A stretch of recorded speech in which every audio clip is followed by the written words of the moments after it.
দয়াল মুর্শিদ, কল্যাণ হোক সকল জীবের। জান্নাত জান্নাত জান্নাত। আমরা যারা সারা জীবন আল্লাহর কাছে জান্নাত ভিক্ষা চেয়ে বেড়াচ্ছি, যে আল্লাহ আমাকে জান্নাত ভিক্ষা দান করো, আমরা কি একটাবারও ভেবে দেখেছি যে জান্নাত কি আসলে ভিক্ষার বিষয়, নাকি আল্লাহর পক্ষ থেকে পুরস্কার?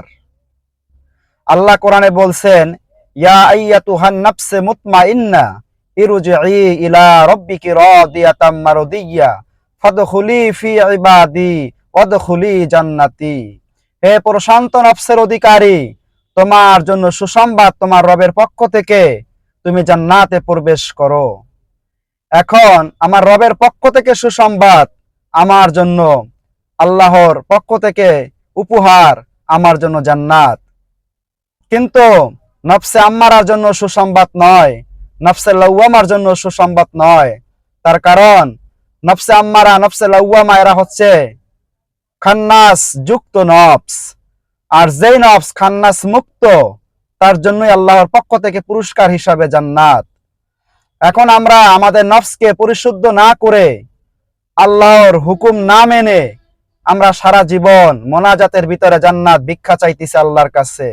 আমরা কি ভেবে দেখেছি যে আসলে কি আমাদের চাওয়াটা কি ঠিক নাকি ভুল?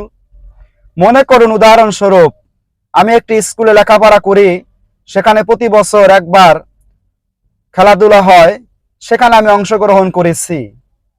এখন যে কোনো একটি খেলায় যদি আমি অংশগ্রহণ করি, আর আমার নিজ চেষ্টায়, নিজ অভিজ্ঞতায় যদি আমি ভালো ফলাফল করতে পারি, কর্তৃপক্ষ আমাকে ডেকে পুরস্কার দিবে। কিন্তু যদি আমি নিজ চেষ্টায় কোনো ভালো ফলাফল না করতে পারি, আমি সারাদিন কান্নাকাটি করলেও কি আমাকে কর্তৃপক্ষ কোনো পুরস্কার প্রাইজ দিতে পারবে? কখনোই পারবে না। তেমনি জান্নাত চাওয়ার বিষয় নয়, জান্নাত হচ্ছে অর্জনের বিষয়।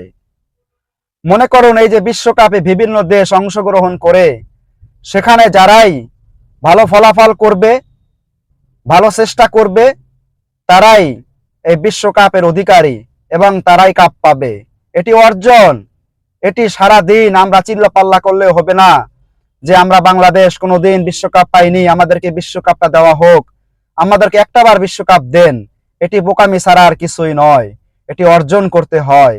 আল্লাহ পাক রব্বুল আলামিন আমাদেরকে যেন সঠিক বুঝ দান করেন। আমিন।